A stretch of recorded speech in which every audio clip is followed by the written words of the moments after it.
fantastic. I am Full of shit? No, not right now. But not right now? Not right now. Sometimes everyone is full of shit. And that's not a commentary on the state of the world. No, it's a poop joke. Okay. Because we talked a lot about poop last time. Maybe too much, some might say. Some might say that. I, on the other hand, think we talked an appropriate amount about poop. I guess would it be considered an appropriate amount of poop talk if you were, say, at the doctor's about a bowel issue? I mean, obviously. I feel like that's... But for an ostensibly D&D podcast... For what is ostensibly a Dungeons & Dragons podcast? That's a good question. I don't know if I have the answer for you there about the amount of poops. Now, this last weekend, I didn't take very many poops. Because we were at GenCon. We were at GenCon. And I was not about to poop at the convention center. I'm sure many people did. Many people did, yes. in fact, poop. And look, I love our fellow gamers. I love our fellow dorks and nerds. I love them. Mm-hmm. The area of the convention hall that was dedicated to the skirmish games, the Magic the Gathering tables, all of that. The bathrooms in that area were foul beyond my wildest imagination. Right, it's surprising. You could go, 2 football fields over, same convention center still, same room still technically, and just the quality of life in the bathroom. Now, overall, I would say the bathrooms were quite lovely. Oh, yes. Given the approximate 50,000 attendees of this year's GenCon, which, by the way, we were at GenCon between this podcast and the previous, and I believe we said on the previous podcast that we were going to be recording live at GenCon. We didn't. Nope, we lied. Yeah. We didn't intend on lying. No. It just happened that way because we were tired. Oh, God. It was exhausting. It's one of those things like, all right, it's our first year. We're going to learn a lot. And we learned a lot. We did. One of those things was, it's just tiring to be there. It is. It's a lot. It takes a lot out of you. I want to implore our fellow content creators to go to GenCon. Mm-hmm. We met several people. We met Geek Girl Lissa, Alec the Bard. We went to a panel with Quincy's Tavern and Critical Dice. It was all lovely. It was great. I want our internet friends to go. Yeah. I need role-playing degenerates. I need Big Daddy Velvet. I need Typical Gemini. Particularly because we learned how to play... Run. Wyatt? Lightly jog. He's coming after you. A light jog is all you need. Anyway. Light jog's all you need. This is ostensibly a Dungeons & Dragons podcast, as we said. I'm Connor. And I'm Sam. And we are the Dungeon Bros. Though we're not brothers. Nor are we in a dungeon. We just flipped our thing. Did we flip our thing? Yeah, usually do. Anyway. It's been a while. And... Of course, you can follow us on the TikToks, the YouTubes, the microwave oven, all Instagram. of the things. Instagram. Sam posted many a picture of our Gen Con experience on the Instagram. You can join our Discord server where over like 170 people are. Wow. Which is quite a many. A small but growing community. Indeed. And we also have our Drive-Thru RPG, which... I think it's still active. No, because we're at the weekend now. Didn't you say to go through till tomorrow? 10, as of recording this. Oh, yes. By the time you're listening to this, if you're not listening to this live... There was a deal going on for our Blood Magic supplement that is no longer going on as of the posting of this. If you're watching it live, you can go to our Drive-Thru RPG, but...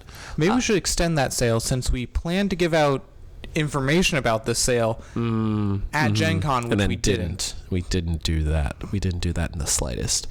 Now, I might not. There's also a bunch of free homebrew over on our Drive-Thru RPG every month. We had a fairly big free month with our nature pack. Yes, our Go Touch Grass pack. Our Go Touch Grass pack, seeing as we were going to spend a lot of time in a convention center playing board games and apparently Magic the Gathering. Yeah, which actually... Typical Gemini. We talking about Magic Day? A little. We were going to talk a little bit about Magic. Let me just. I'm just going to grab. I have my lovely commander deck here, Nalia de Arns, my commander. I also have another commander option, but I don't play that one. I think this one's yours. This one's yours. And I have for track the cunning.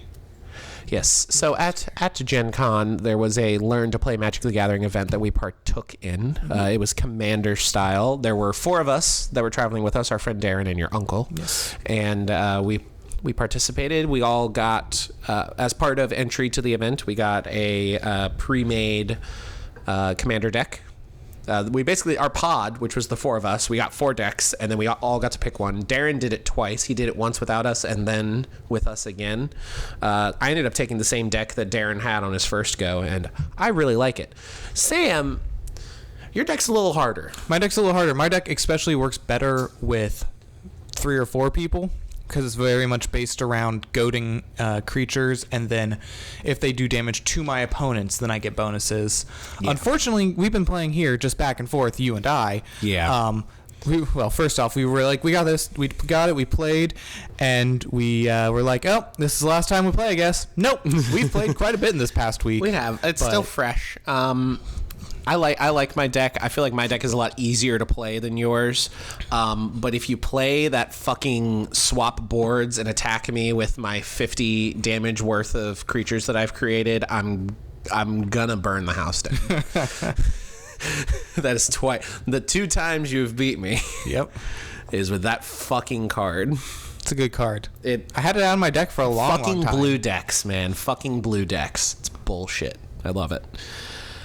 Before we get into the news of the day, we have a couple of news items, but I think we want to just go through our GenCon experience in general. Yeah, absolutely. Thursday, we went for all 4 days for one. Thursday through Sunday, and we were vlogging the entire thing. I plan on putting together a video, maybe 2, on the Dungeon Bros YouTube channel of our GenCon experience, because it was quite lovely. Yeah. It was a good time, and I wanted to document it because content. Yes, absolutely. Always content. And Thursday, we just took that day as we're going to wander the fuck around. We're going to figure shit out.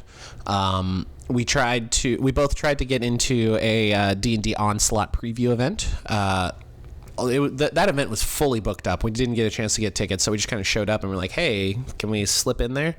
I managed to get in. You did not, sadly. Yeah.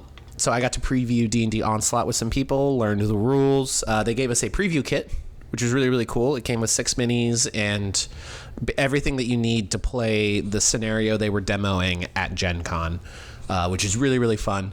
I think it would be fun to do a how to play D&D Onslaught before the release of D&D Onslaught video, if we ever get around to that. It would be fun. I mean, D&D Onslaught set to drop in October of this year. Yeah. So we have a month and a half. We have a month and a half. I'd really like to get it done in a month. Bet. But TBD. So Thursday we did that, and we just walked around. We looked at a lot of booths. We didn't really know how to GenCon quite yet, so we didn't really demo any games on Thursday, I don't think. Yeah. No, I don't think. Yeah, you're correct. That's something that I've gone to HyaCon a couple times in the past, and GenCon is leagues different. Just first off, so many people. Bean, that's a drunk ass party thing, isn't it? No. Is that the drunk ass party one? Oh, she found the thing. Never mind. Anyway, in cons I've gone to in the past, it was much more focused on cosplay. It was HyaCon's an anime con. A lot more focused on cosplay, and then all the panels are just talking, really. Yeah. And a much smaller floor. At GenCon, if you want to do anything besides walk around, you kind of have to buy tickets. Yeah. You have to pay a little extra. It's not too bad, and most things are $2 unless it comes with like the Magic the Gathering event that we did was $44, but we got the deck. There's also a lot of free events that you can partake in, though they still were kind of picky about tickets for some of these things. Yeah. So it's strange. So yeah, it's a learning process. So yeah, Thursday we did end up going to one seminar on opening a game shop, which is something we've talked about in the past, is opening a game shop. It's a lot of work. If you're unsure of how small businesses are, it's a lot of work. Yeah, it's tough, and it was arguably the most dull event that we went to. Well, yeah, it was very informative. And he went into very, very granular detail. Yeah. So it was a fine event. We have aspirations of business starting, as many foolish 20-somethings do. Yes. Friday is where we did the bulk of our event going. That's where we went to the Quincy's Tavern Content Creator Workshop, which was it was fun and interesting, not as helpful as some of the other events that we went to. Yeah, I mean, overall, it was mostly a chance for this part of the community to talk to the creators and ask them questions. All the creators on the panel: Quincy from Quincy's Tavern, Jason from Critical Die. Who else was there? And 3 other people that we didn't really know. Or like you'd probably we'd know them. You'd recognize them from TikTok, but we don't really know them. They all very much focused on positivity, and while most of them were full-time content creators, others like Jackie, she does full-time botany, I think. I know, a botanist, a real-life druid, and then part-time content creation, and most of the advice was find your own path. Yeah, which we know. Now, I will say I did feel very many a kindred spirit in that room, simply because from the moment we walked in until about 5 to 10 minutes into the start time of the panel, there were many a food-related conversation, such as the hot dog sandwich debate. What is a ravioli? I brought up they were talking about the Pop-Tart and the Hot Pocket being a ravioli, which I disagree with because they are not boiled. But then I said, well, by your logic, then is the Earth a ravioli with a liquid center and a crispy out exterior? And I think I broke Jackie's brain for a second, which was very entertaining. But ultimately, that panel was nice. It was just cool to see people that we recognized from online, even if the information wasn't as helpful to us. Yeah. But it was our first event of the day. It was a fun one. After that, we had, storyfying games and gamifying stories? Yeah, so there's actually multiple events or multiple conventions that happen at GenCon. One of them is the Writer Symposium, which is very much more formal than the rest of it. So much more formal. It was oh boy. But yeah, that one we listened to a couple of professionals who their job is either to take video games and turn them into novels, or take novelizations and turn them into video games and or board games. Most of them had resumes in the video game industry, and several of them had TTRPG experience as well. And it was very fascinating to see their methods. I like the analogy of the nugget. You got to find that one little nugget that fits. And taking, for example, if you have a setting book and there's a brief description of a town, taking that brief description and then fleshing it out into a more in-depth thing. I thought that was very useful. That panel was nice. Our favorite panel of the day, though. Yes. Our favorite panel of the day was a networking panel. As gross as that sounds. And it was run by one guy. We sat down. There was one guy doing the panel. And we were like, oh, boy. This is going to be one of those. This is going to be another opening a game shop thing. Yeah. And he was funny. He was very informative. He kept the flow going. He did really good Q&A. That was a really good one, learning how to network with people within a creative industry. Yeah.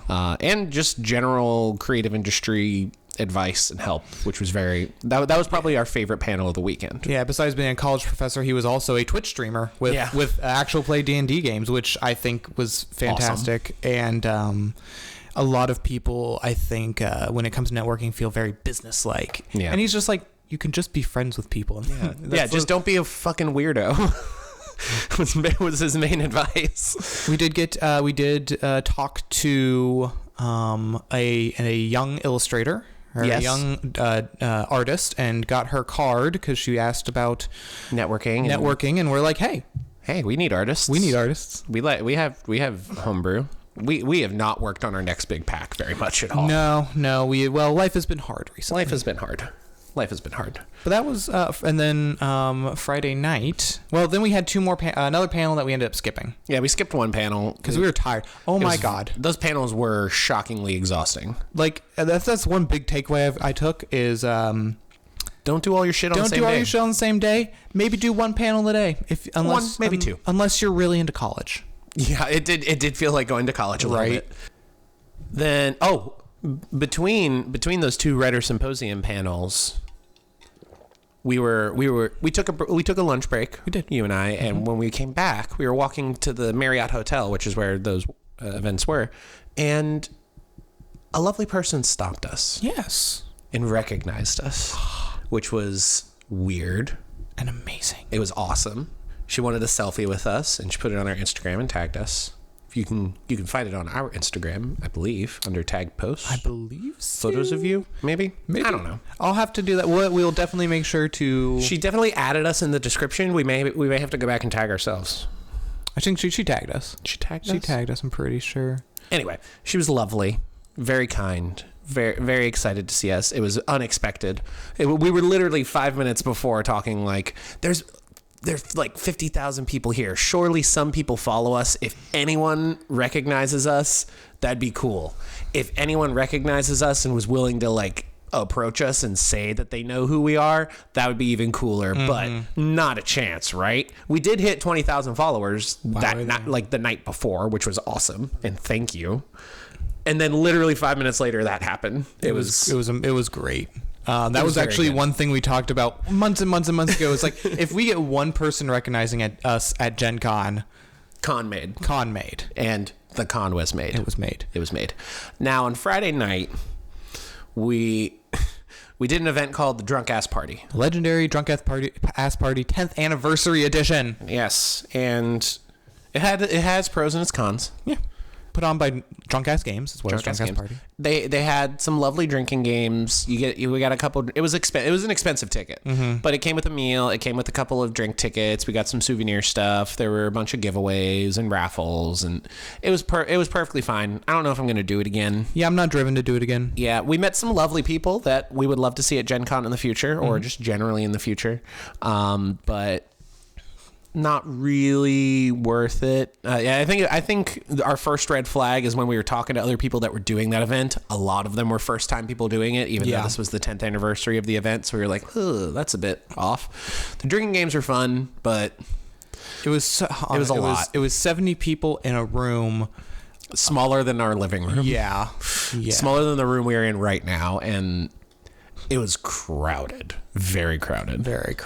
And I think part of that was, I don't think that we're planning on having it at that spot specifically. I don't think it seemed like it was a whole thing. It was a whole thing.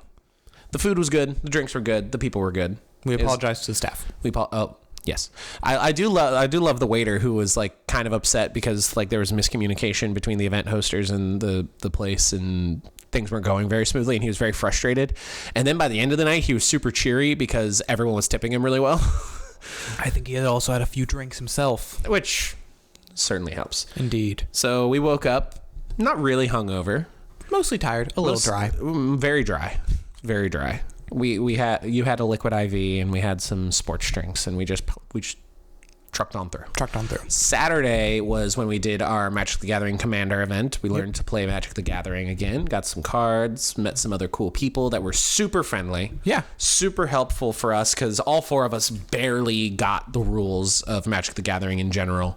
A lot of really helpful people that weren't even the event organizers, which was awesome. Yeah. It honestly was less of a learn to play and just, here's a deck to answer honest Abe's question in the chat. What Magic decks are you guys playing? I play a red-blue dragon deck commander. I've got a a white-black like D&D party building deck where you're trying to get a rogue, a wizard, a cleric, and a warrior party together with Nalia d'Arnes as my commander. The pre-made commander decks.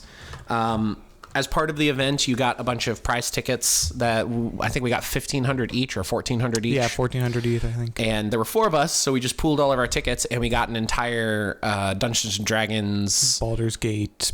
Was it Baldur's Gate or Forgotten Realms? I can't remember which one we got. It was one of the D&D booster draft boxes. And then a couple of Strixhaven as well. Yeah, we had a couple left over, so we got some Strixhaven ones, and then we just did like a little 4-person draft afterwards. So we've got plenty of modern cards. We were able to augment our decks a little bit, and it was a lovely time. Yes. Magic the Gathering is fun. I remember why I enjoyed playing it. Then Saturday, we also walked around the show floor quite a bit. Mm-hmm. We played some games. Yes. We played probably our favorite game that we played and I think we both agree it was Armada. Armada, yeah, it's a fantasy maritime fighting or like tactical fighting game. Ship combat.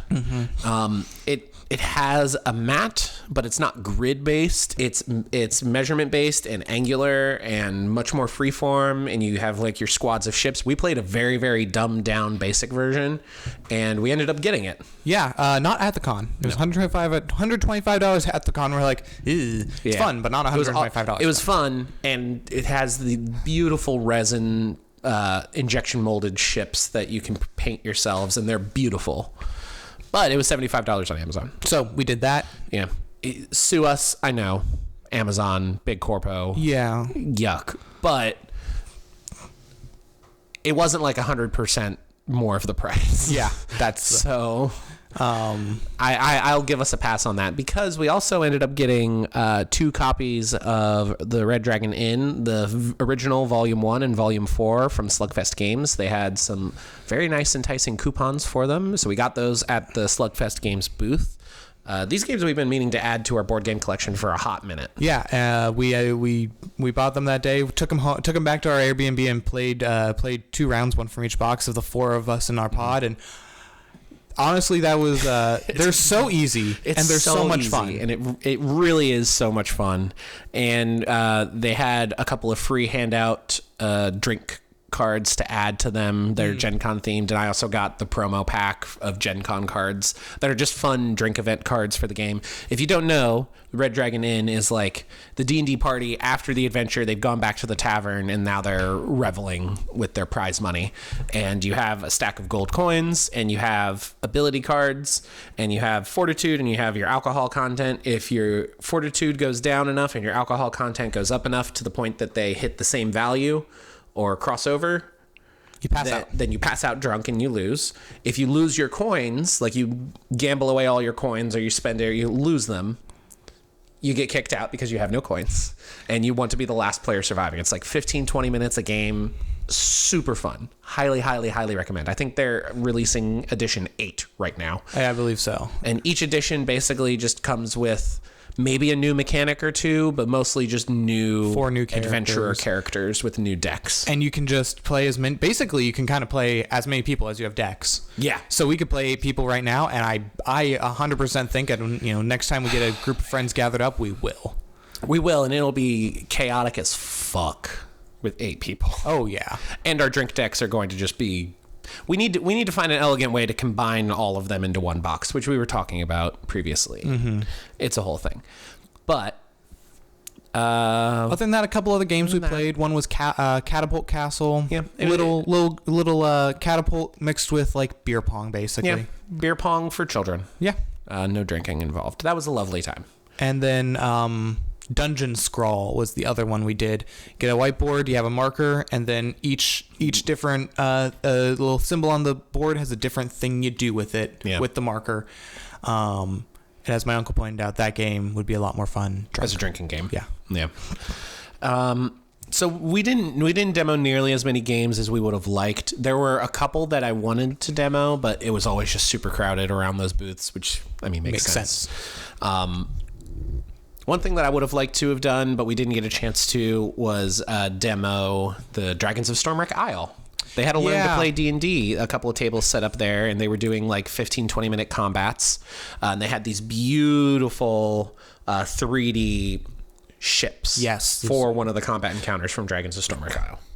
Definitely cool. We walked over there and we looked at them. We were like, wow, I wonder how much these $250. Okay. Makes sense. They were gorgeous, very detailed, but it would have been nice to sit down and play, but wasn't in the cards for the weekend. No, but you will get a chance to demo Stormwreck Isles here in a couple of weeks with your new D&D group. Correct? Yes. I have a work game that just got put together, and it's a whole thing. Mm-hmm. Now, Sunday, we just kind of did our wrap up. We bought some art, bought some last minute things that we didn't want to carry around with us the whole weekend.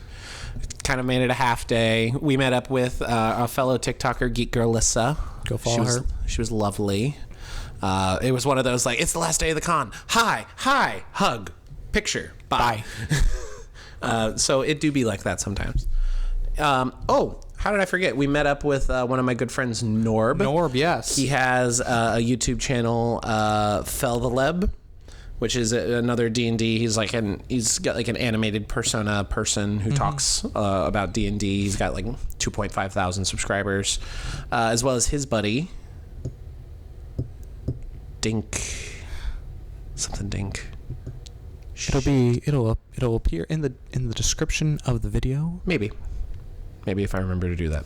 I feel bad that I'm forgetting his username. They were both lovely, but Norb is a good personal friend of mine who we met through a mutual friend that I went to college with, that he went to high school with, and it was nice to see him as well. All in all, GenCon, highly recommend. Yeah, highly recommend. And our fellow TikTok creators, fucking go to it and hang out with us. You people. Yes. If there's one thing I will say, again, for our first year at GenCon, we've learned things that I plan to do for next year. And if you're listening and want to go, maybe take my advice. I don't know. I'm like a professional now. I hope you heard the dripping sarcasm in my voice there. Oh, it was dripping. Anyway, so, our pieces of advice are: try not to schedule too many panels in a day. You might get burnout on them. I definitely want to do more learn to plays, sign up for more learn to plays and demo games on the floor. And also, I want to try to find next year. I'm going to try to find a game that I actually like and know and play a lot, and maybe do one of the tournaments, because they have a lot of just tournaments and chances to play with random people. Maybe we will be so good at Armada that we'll be able to fuck up anyone that wants to play Armada with us. Or just maybe fucking dominate them. We'll be mediocre at Magic, and we'll be able to at least stay in a game for a little bit at Magic. Yeah, like not the first one out. No. Definitely not the one that wins. Oh, probably not. But Maybe like second or third out. I feel like we could both sleep with it. Anyway, we've got a couple news items today. Nothing too crazy. First news item of the day from Market Watch. MPD Group, a market research global entity that tracks sales and revenue every quarter for a bunch of different industries, including the video game industry, as well as books and TTRPGs. Netflix and nostalgia spurs gains for Dungeons & Dragons book licenses.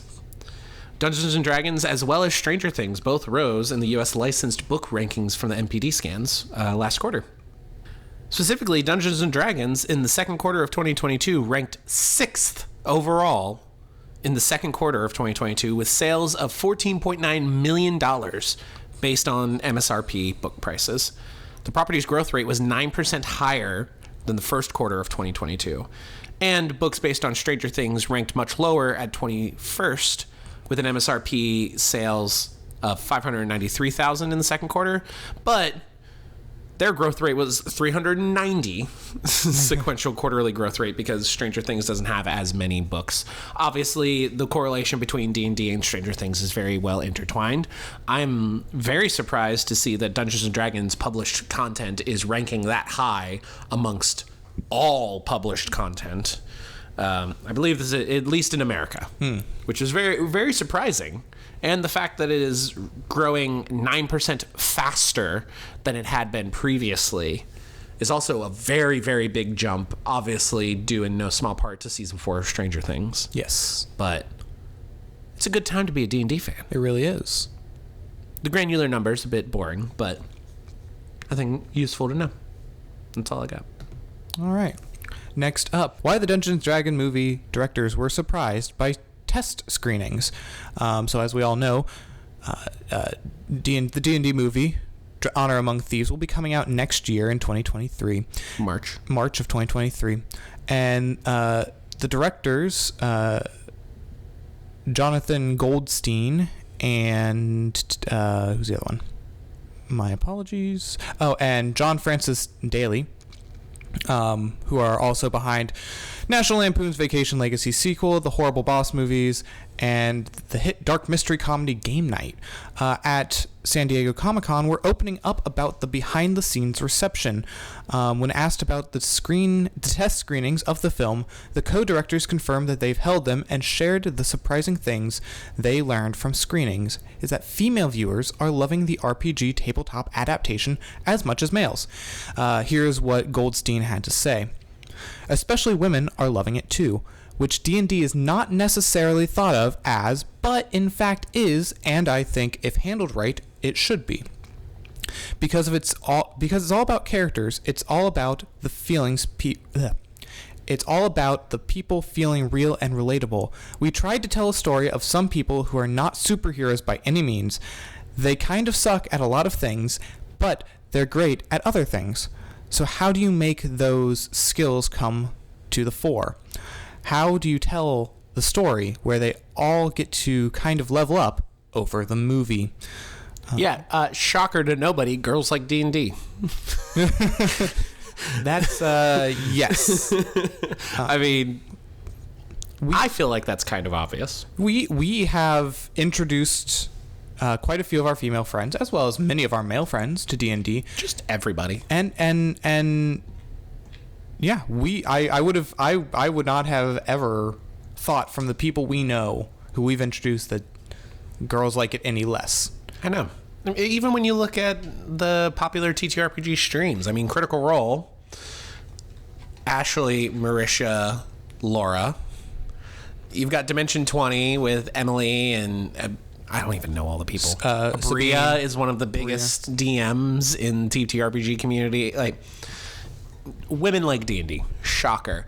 I will say, for the movie, it is nice that people are enjoying it in preview. Mm-hmm. Usually these behind closed doors preview screenings to get a gauge on audience reception are without full CGI, without full color grading, not always a final cut of the movie. Right. I mean, it's August. The movie comes out in March. They're not just going to stop working on it now. It's good that the reception seems to be positive. I've seen many people worried about it, that like, how are they going to make a proper D&D movie when it's supposed to be super individualized for every table? It's like, well, you just got to get the vibe and have some cool references. Yeah. And they're not taking themselves too seriously, so I'm all good. What's next? Ooh. For those of you that know me, one of the few things that I love in this world as much as D&D, if not more, is the timeless classic, The Lord of the Rings. Wizards of the Coast has printed many source books and adventures for fans of D&D to choose from, but they are only the tip of the iceberg when it comes to TTRPG content.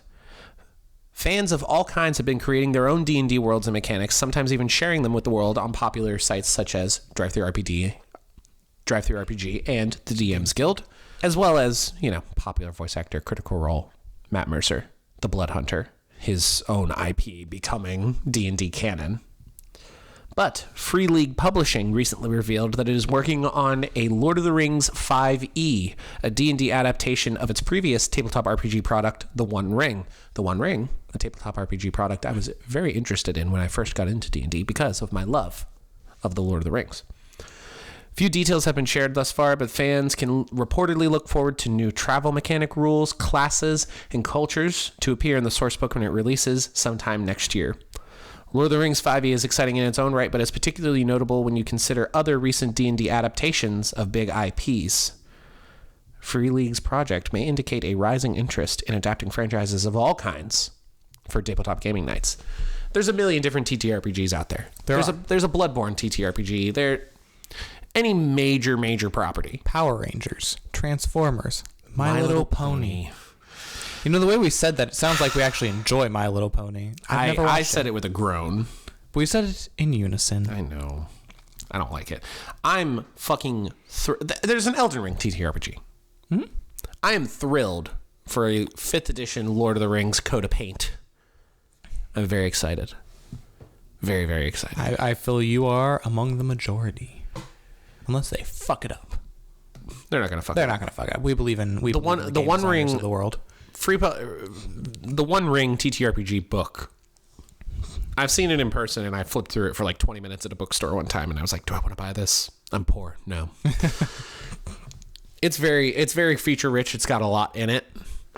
Very well written. One of the better third-party source books and setting books that has come out. It wasn't D&D mechanics, so I was weary of getting it because I didn't want to try and learn a whole set of new mechanics, even though there was a significant overlap. But try and get people to play that, I figured D&D would be a lot easier, which it is. Mm-hmm. Mm-hmm. But I love.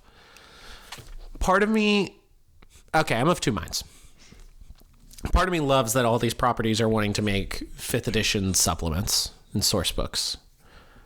The other part of me is like, oh man, it's just everything going to be D&D, and then it's just only D&D, and then suddenly like D&D, Pathfinder, Call of Cthulhu, and like that's it. Yeah. Which too many TTRPGs is not a great thing either, but having everything be consolidated into one, while convenient for a consumer, not the most ideal for the industry. Right. I mean, I'm sure we'll see some ebbs and flows over the years.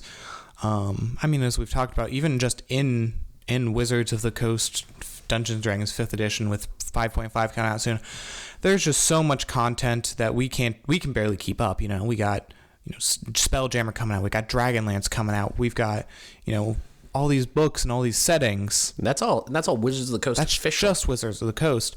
The market's getting real flooded. Oh yeah. Dungeons and Dragons is the 6th most popular book by sales in America in the last quarter. And their growth is not linear. It is currently spiking. Yeah. So while not entirely surprising, a bit concerning, controversial opinion, Wizards of the Coast, maybe like back off on the releases a little bit. Chill out. Daddy chill, as they say. It'll be interesting to see how much they continue to, what pace they continue to put things out once they drop 5.5. Yeah, maybe they will be. Maybe they'll start doing just refreshes of old current 5e content to bring it up to the current. Maybe they'll start putting out more of like the terrain and the minis packs. Who knows? We'll have to see. Or not minis, their character pack, the character case. But yeah, we'll be keeping a close eye on the goings on and let you know. One thing I will say, I would be surprised because if they brought 5e things up to 5.5 in new releases, because they did say that 5e content is going to be backwards compatible with 5.5 systems. So we're not going to have a huge system overhaul like we've had between like 3.5 to 5th edition. So the system is relatively going to be the same. It seems like 5.5 is going to just kind of trim the fat and streamline some of the mechanics whilst keeping them the same, and then updating some of the older, more classic PHB classes to bring them up to sort of the modern design philosophy. Monsters of the Multiverse design philosophy. Your Monsters of the Multiverse, your Tasha's level of subclassing. We got one more news item, Samuel. One more news item. Not D&D. As we just said, there's a lot of D&D. This is not D&D. This is one of my favorite things. Betrayal at House on the Hill gets its first expansion for 3rd edition. Avalon Hill, the producer of Betrayal at House on the Hill, will be releasing its first expansion for the new edition of Betrayal at House on the Hill later this year, The Werewolf's Journey, Blood on the Moon. This is going to add an additional character who is a werewolf. She will have 5 specific haunts incorporating her into the story, and players can use her normally as well. Also included in the new expansion will be 2 new room tiles, 4 game cards, and a custom scenario card. Betrayal at House on the Hill will received a new edition earlier this year with brand new haunts and revised rules for easier gameplay. The Werewolf's Journey, Blood on the Moon will release in October, with no retail price currently listed for the expansion. Betrayal at House on the Hill 3rd edition is expected to be released in the US over the next few months. Love a game of Betrayal. We play. That's one of the play games we actually do play a lot of when we have game nights. Yeah, it's a lot. It's like the main game if we play a game. Yes, I've often said my a game night theory of mine is you start with a nice little easy game, and then you do a big heavy game like Betrayal or Pandemic or something like that, and then you do a cool off sesh. Mm-hmm. Which having just kind of a low, I don't want to say low effort, but a low barrier to entry game, like we have a Nomia over there, for example, or Dutch Blitz, whilst we wait for everyone to arrive at a gathering, followed by the fucking, the heavy hitter, your Dominion, your Betrayal, your Armada. Ooh boy. Then you can follow it up with a little Red Dragon Inn. Chill off. Everybody finishes their drink, and then Exactly. they leave our house. Yep, that's the best part about hosting game nights is that you don't have to go anywhere. No. And then people leave. Yeah. It's great. All right, wrap up time. Wrap up. One day from the posting of this, about a week, about 5 days from the recording. Tune in for a D&D Wizards Presents. They're going to be talking on Twitch and YouTube live about a new D&D and Magic the Gathering announcements. D&D X MTG. They show a picture of a beholder of Dritz O'Dern. Dodern. I don't know. Dritz O'Dern. Whatever. The drow that everyone loves. Mm-hmm. And the hamster. Boo. Boo. So possibly... another Magic the Gathering setting in D&D, or another D&D set for Magic the Gathering, possibly a Spelljammer's crossover between the two if we're bringing in Boo, the hamster. Both. Possibly both. The D&D starter set, Dragons of Stromwreck Isle, is available now at Target in North America. Exclusively at Target. Limited exclusivity, October 4th. 2022 for general release. 48-page adventure booklet with everything you need to get started. A 32-page rulebook for playing characters of levels 1 to 3. 5 ready-to-play pre-made characters with character sheets. And 6 polyhedral game dice. Dragons of Stormwreck Isle looks pretty cool. And is out. Go to get it from Target.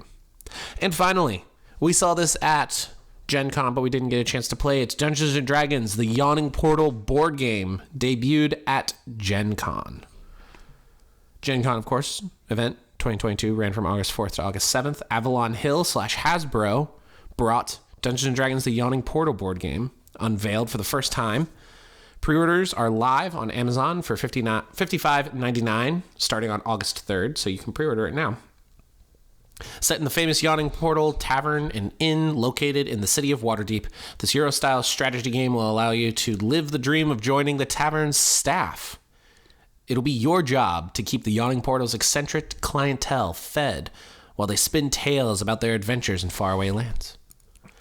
It's got a bunch of colorful pieces, got a nice little tavern board, seems like a little money-collecting gem thing with decks of cards for different things.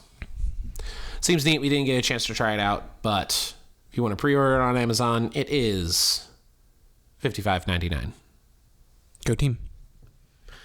That is all the news for today. All of the news. Of course, we like to end our episodes with questions, comments, concerns, thoughts, and or ideas from our TikTok live audience, as well as members of our Discord server, which we have had a question in the Discord server for quite a while. From the one, the only, DK Alexander. Of course, you can join our Discord server if you want to have your questions, comments, concerns read on the show.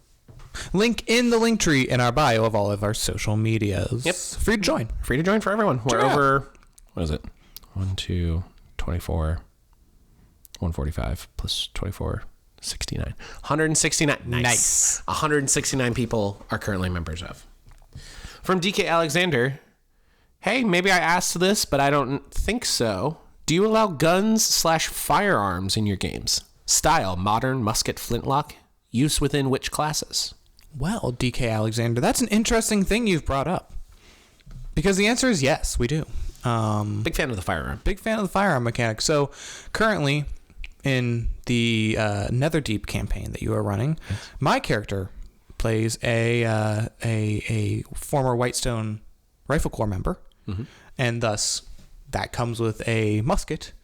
And we've also talked out of game about more modern, going from muskets and the old, like, original firearms, which are basically just loading property weapons. Yes. To moving over to a more Matt Mercer gunslinger style mechanic with reload mechanics as well as misfire. Yep.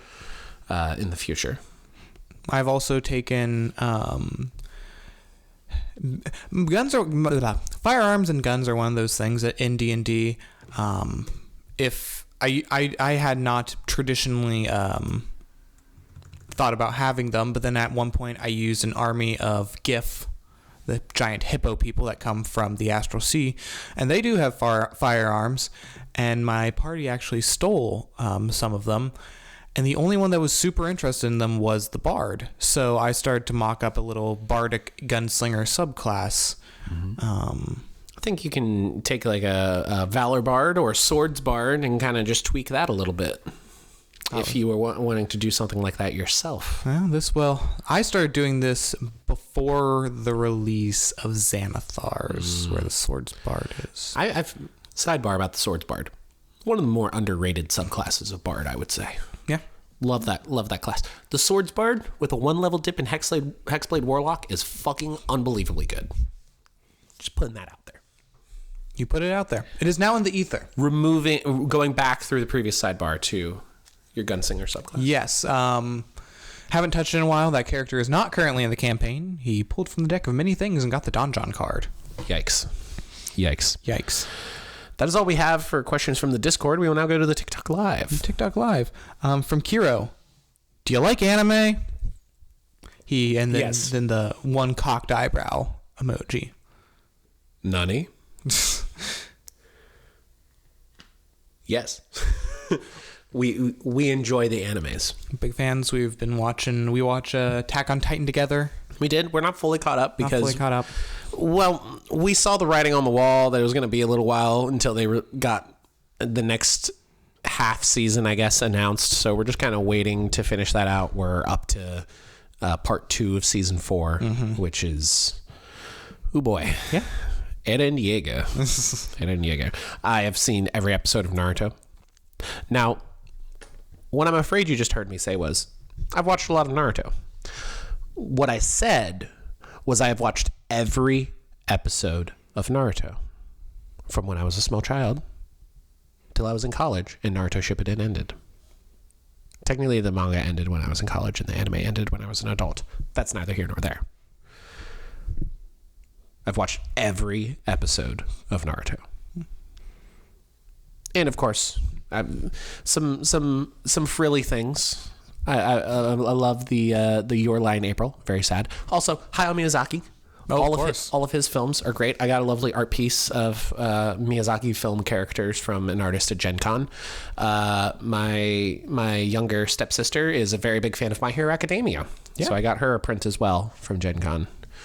And yeah, we like the anime. I like the anime. I've also watched My Hero, Demon Slayer, Full Metal Alchemist, both regular and Brotherhood. Full Metal Alchemist. Full Metal Alchemist.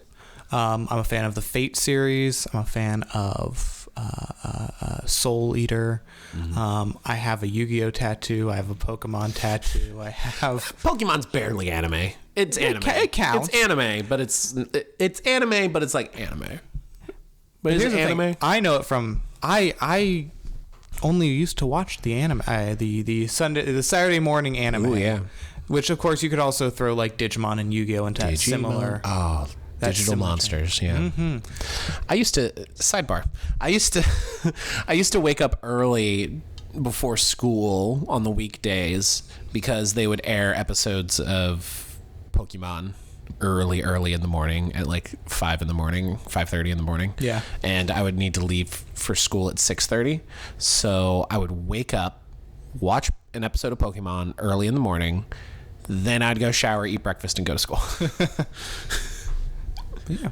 We enjoy anime. Moving on. Next,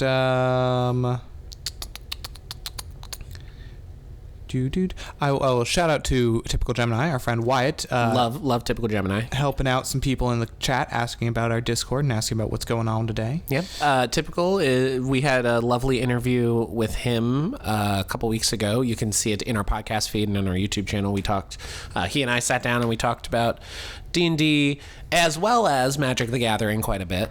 And we shared many a cringe story of Magic the Gathering, like how I had a very expensive 20th anniversary vault box of Magic the Gathering cards that I got in a raffle from a pre-release event of Theros back in 2013, 14. Mm-hmm. And I traded away the Jace the Mind Sculptor for a bunch of cards that I wanted because I was new and I just wanted a lot of cards to flesh out my deck, and completely demolished the value of that box in the process. It went from like I think it's a several $100 on eBay complete to like maybe 25. Oof. Oof. You live and you learn. But I have a lot of Magic cards now from that era. There you go. And finally, we have from Epic Pleb. What do y'all think of Rogue Barbarian multiclass in D&D 5e? Ooh. Now, if I recall correctly, the Rogue Barbarian multiclass is what Talison's character, the Owlbear, was. The Owlbear. In the Owlbear Batman. The Owlbat Bearman. In the Tyrion Darrington one shot. Now, the thing when you have to worry about when multiclassing marshals. Some of them go very easily. The fighter, you can multiclass with anything. Yeah. The paladin, you can kind of multiclass with anything. A lot of things, yeah. When it comes to the barbarian with the rage mechanic and the rogue with the sneak attack mechanic, they have very specific requirements to be able to use those features. The rage mechanic, if you want to get your bonus damage on rage, you need to be attacking with your strength modifier. Mm-hmm. But the sneak attack requires either a ranged weapon attack or attacking with a finesse weapon.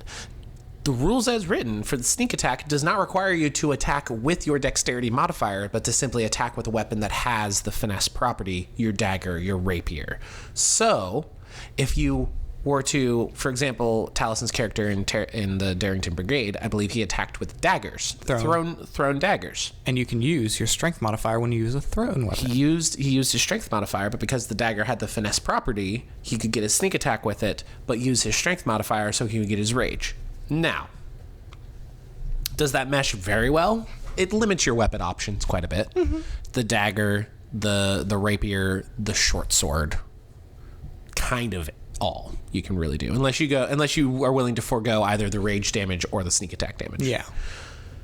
Having extra attack as a rogue with sneak attack is very, very helpful.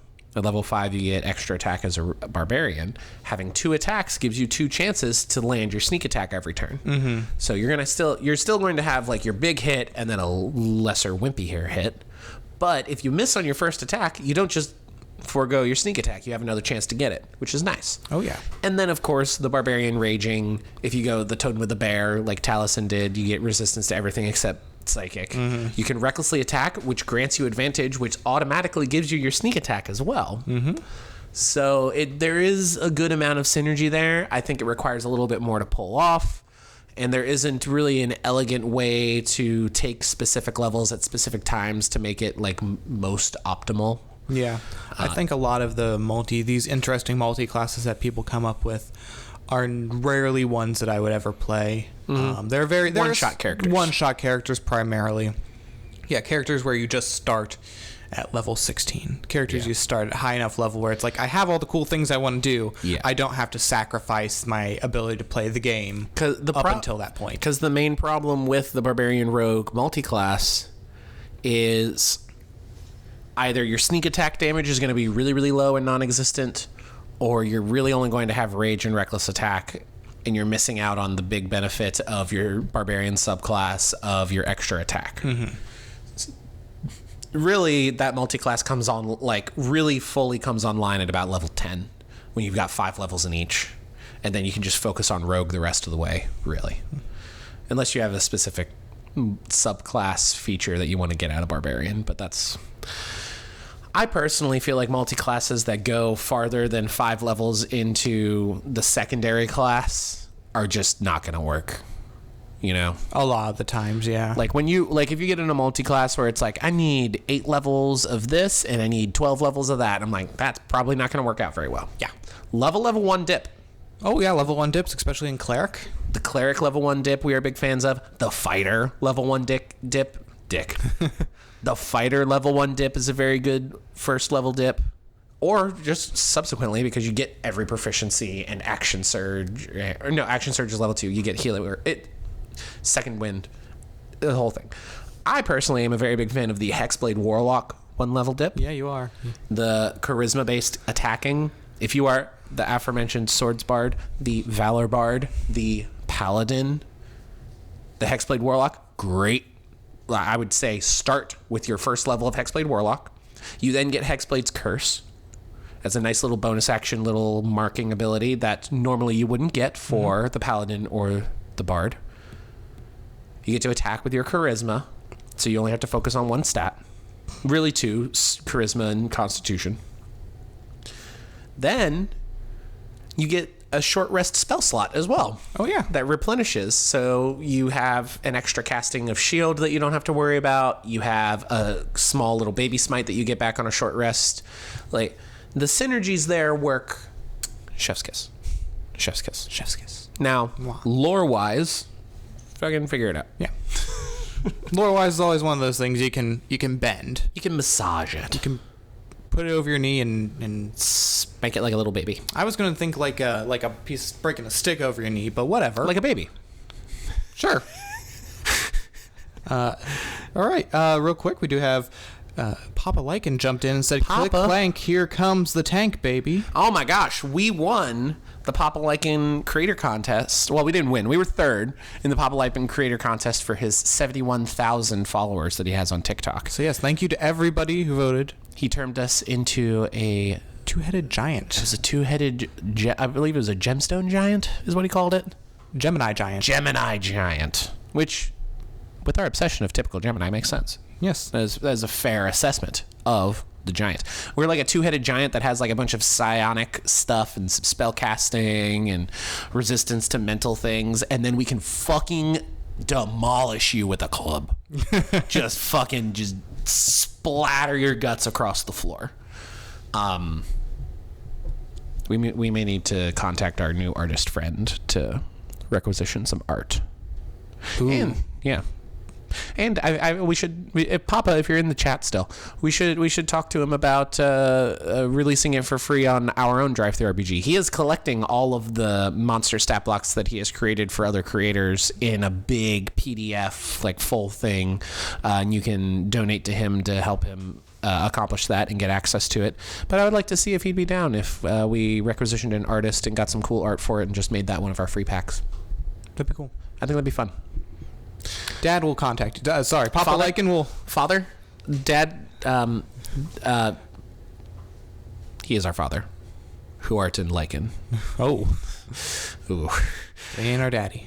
Yeah. He's not our daddy. He's not our Big daddy. Velvet. That's Big Velvet. That's Ralph. He's our daddy. But Mr. Lycan is our father. Senior Lycan. Senor Lycan. Now, this is a bit of a shorter podcast than normal. We're just now recording, about to hit an hour. So by the time it's trimmed down, it's probably going to total to an hour. But we are weary from our travels. Yes. I think we A little light on the news. We managed to survive con flu. We did. But then I got sick 2 days later. Yes. And then other people that went to GenCon, like Whipjack on TikTok, she got the COVID. Yeah, the Rona. The Ronas. There were many TikTokers that were there, and it seems like everyone escaped. I will say at GenCon, everybody was very diligent about wearing the masks and following the health and safety guidelines. Good on you. Good on you, nerds. Mm-hmm. Well done. We're very proud of you. Typical Gemini. Did I miss the magic talk? Apparently. Sucks to suck, dude. Be better next time. We've talked about playing a little magic, like setting up some cameras and playing some magic and letting the internet make fun of us. Yeah. Maybe you could join us sometime. Yeah. Let us know. That'd be fun. Of course, you can find us on the TikTok, on the YouTube, over 20,000 if you follow us on the TikToks. Thank you. So nice. Makes us very happy. Makes us tingle in all the good ways. Yeah.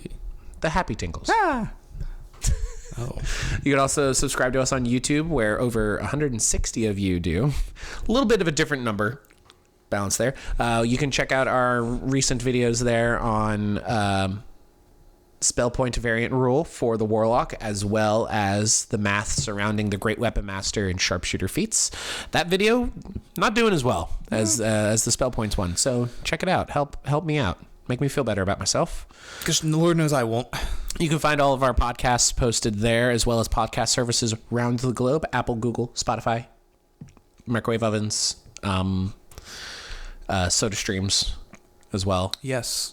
You push the button on the top, and it'll feed you. It'll put you in contact with our Secretary of the Moon.